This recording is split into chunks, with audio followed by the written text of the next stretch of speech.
good morning, kay nag-crave man ko karon og sotanghon pansit mao na magluto og pansit sotanghon in a different way. So magpakupas ka og kanang bacon hantod sa mga mantika. Kanya atong i-set aside. Magdukdok tag ahos, da atong hiwaon og pino. Maghiwa sad ta og kanang sibuyas. Kunya ato siyang hiwaon o ginagmay. Ayan, muna siya. Kunya ato siyang ilunod sa bantika. Nagpapakupsan sa bacon. O isunod na to ang ating sibuyas. Nato na siyang imikos-mikos para mahumot ug mo golden brown na gato ang sibuyas o bawang. E pangpadagdag na siya sa aroma sa ating luto. O isa naman mahong dansan. Karon magbabad ka sa ating sotanghon para dali siya dyan mahumok. Dawal nagbabad ka sa atong sotanghon ato na sa ilunod at atong bok choy. Ano makila ni habo, so nag-crave for bok choy. So na kanina lang ato ihalo. So mo ni nakapag-special ni kay bok choy siya, dili siya cabbage o carrots.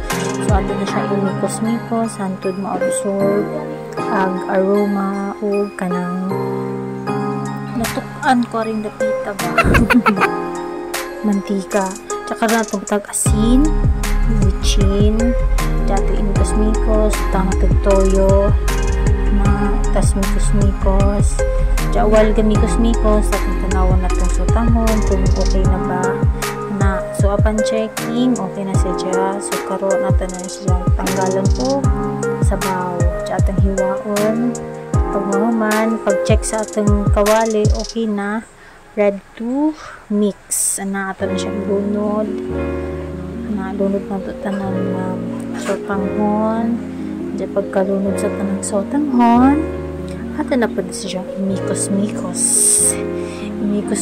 na nato mga minggo mga miga nato na siya imikos-mikos.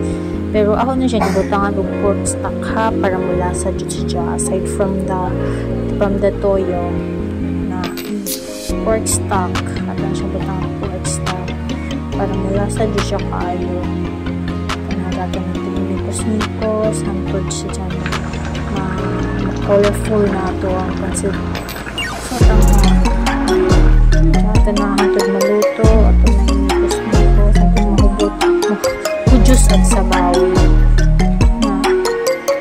pwede rin na sponsored ng mga background sa Salvos 1 o ano tatutupi kasi hindi na na-sponsor din na siya sponsor nakalagkaguman naman ito yung prada at na nandun kosmikos at naghalo ibutang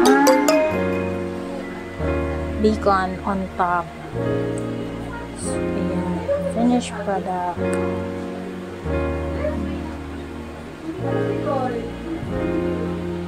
Wala na siya ating finished product.